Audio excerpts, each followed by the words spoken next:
This past week, we started with a podcast. On Sunday, we had a podcast about the Second Civil War and this idea of who's going to win in politics. Is it going to be Trump? Is it going to be the left, the right? What's going on?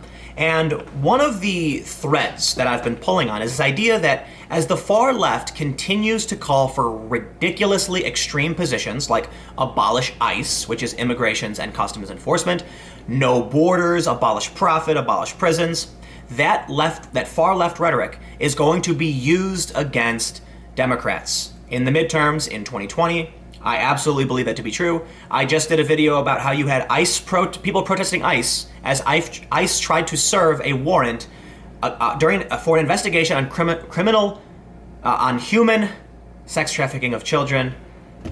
You can tell I get all flustered. I get all flustered at some of this insanity. Forgive me. But anyway, the point I'm trying to make is, once again, we have another story. This one from the Huffington Post. The Huffington Post, they are left-wing, and they ran this story on the 2nd. Abolishing ICE isn't very popular. Yet, apparently they believe it will be popular. Okay, well, at least Huffington Post can acknowledge it's not popular, although it seems like when they put yet, they're hoping it will be more popular.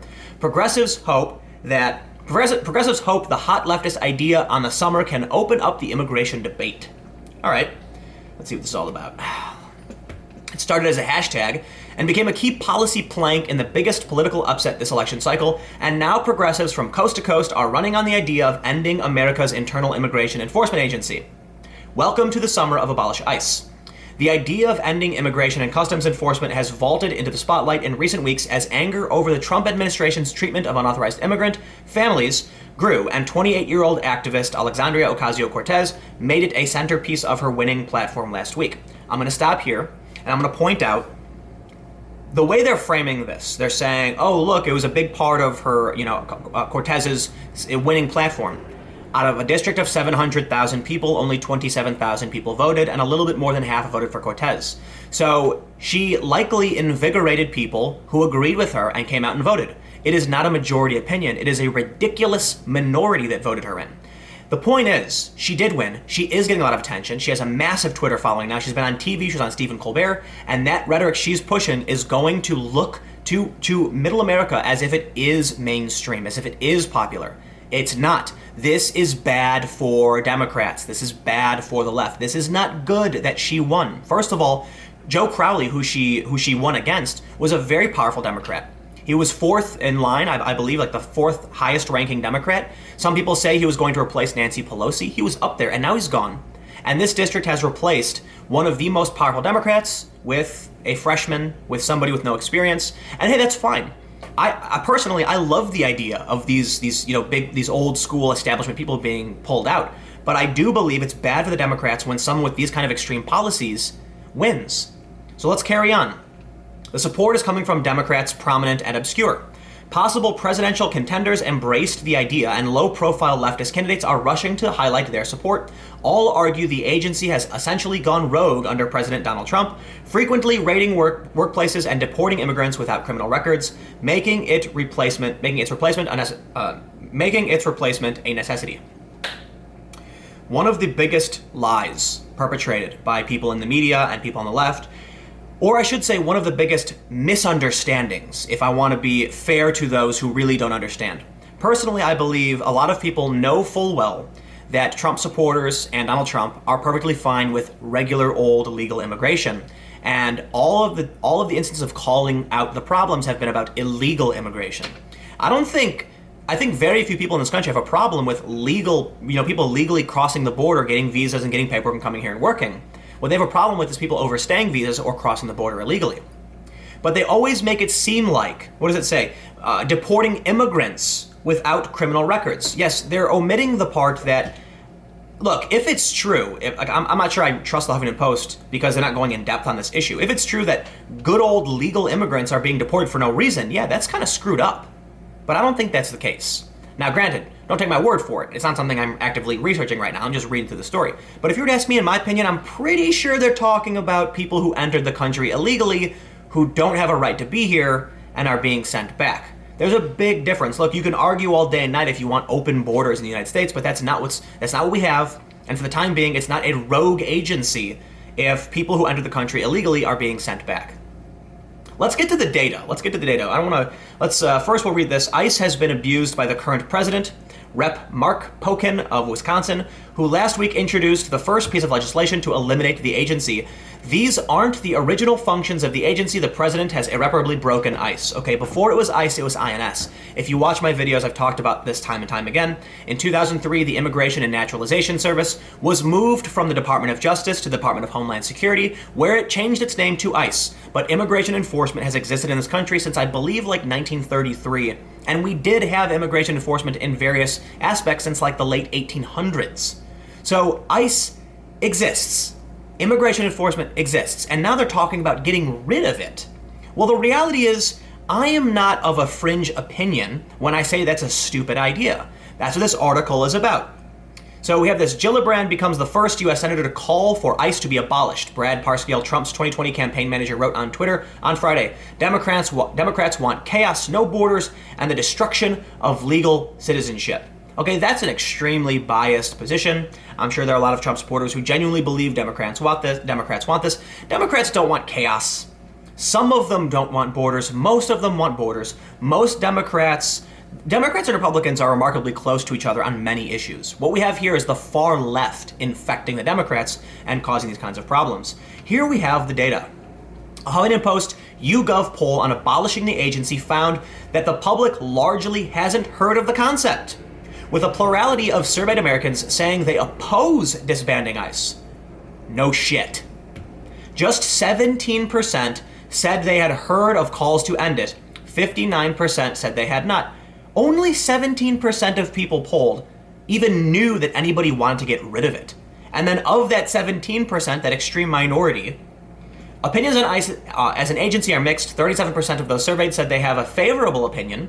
39% said a negative opinion. Personally, I lean more towards a negative opinion, but I don't think they should be abolished. I have no problem with saying move ICE back to INS under the Department of Justice and try and restore some accountability. That sounds great. Accountability is always awesome, as long as we can make sure everything functions and we don't disrupt our own system for the sake of trying to appease people's vision of an agency as opposed to what the agency is actually doing. 39% they said they had a negative opinion, but the public appears far from eager to get rid of the agency. Just 21% of the respondents said they support abolishing ICE, while 44% said they would oppose it, 35% undecided. Nearly 3 in 10 Americans polled said they strongly opposed the idea. So we have 17% having heard that somebody wants to abolish it. 4% more people, so there's 4% of people who didn't even know there were calls to do it, who said, yeah, okay, we'll abolish ICE too. But 21%, around 1/5 of this country, that is a decent amount of people, but 44% oppose it. You know what that means? Most people don't care. Most people in this poll, we have three groups. A large group that says don't care, undecided. A large group that says I oppose this. And a very small group, relatively small, about half the size of the other group, saying we should abolish ICE. What does that mean? The Democrats are campaigning on a minority position. The more people say the Democrats need to go left, the more things like this will happen. Why are they shifting the debate from ICE? I think the whole discussion over, immigrant families and deportation was already extreme enough, but the Democrats still had the upper hand. What the Trump administration did with separating families was detestable by most people's opinion. And the Democrats had the high ground. So what did they do? They started yelling for abolishing ICE. Well, you've basically driven the car off the cliff. You've flipped the scale so hard, the whole thing's spinning around, and now you've entered the minority position that no one's going to agree with. People agreed with the idea that separating families is wrong. And you could have just stopped there and said, ICE, you need accountability. We got to stop this. And people would have been like, here. Because I certainly think it's wrong. And I think there's a complicated issue, but I think we have to have some kind of standard for law enforcement. I think too much of our law enforcement is callous. Too much of our prison system and too much of our detainment camps are just hard logic, cold processing. And I really do think that we need to take individual consideration into law enforcement. That means when you're greeted by a family, you say, okay, are these people violent offenders? Yes or no? If the answer is no, then let's treat them with a bit more respect. Non-violent offenses are significantly lighter than people who are violent criminals. They broke the law. They should be held accountable for it. You deport them. But we need to make sure that there is a standard level of dignity granted to individuals. When I have dealt with the legal system, often I once had a cop pull me over, accuse me of speeding. I was not speeding. And said I wasn't speeding. They said, yeah, tell it to a judge. I tried telling it to a judge, but they didn't care. I got my license suspended because I was under 21 and it was my second ticket. The first ticket was because a cop was tailgating me at 3 in the morning on my way to work, headlights on and full, high beams were on, I couldn't see behind me, and I was on a narrow, dark road, and so I started speeding up a little bit to pull up in front of him because he was tailgating me and then merge over, and he pulls me over and says, why would you speed, and gave me a ticket. That pisses me off, and that resulted in me getting my license suspended. And I tried asking for individual consideration, saying, please understand, I need my car for my job. Doesn't matter. So I do think in these instances, we need to do our best to take in consideration. These are families, they're breaking the law, but let's do our best, right? Anyway, the point is, forgetting all of that, I can rant about my encounters with shitty cops all day and night. Not all. I'm not saying every cop sucks. Just I've had these bad encounters. I'm sure most people have.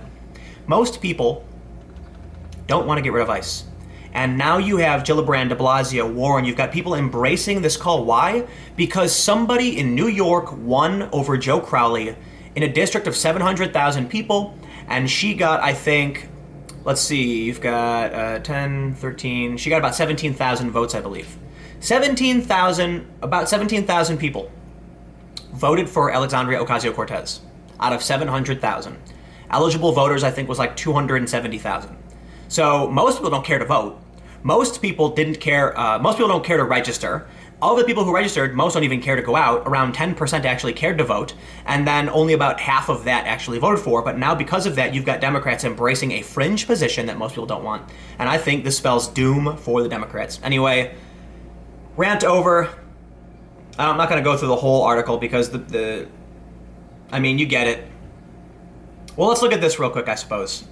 Would you favor or oppose abolishing ICE? What is this? I don't understand how they're breaking. Non-voter, Donald Trump voters, Hillary Clinton voters. Most Trump voters, over about 64%, strongly oppose abolishing ICE. Even among Hillary Clinton voters, 33% are not sure. Non-voters, overwhelmingly not sure. And someone else, third-party voters, strongly oppose the idea. Hillary Clinton, even among her own people, don't even know if they want to. Sure, she has of Hillary Clinton voters, she has the highest favorability, 20%. Based on who people voted for, seems like they either don't care or don't want to do it. Democrats, stop playing to this stupid fringe. Back the fuck off. This is a losing position. I'll see you guys in a few minutes in the next video.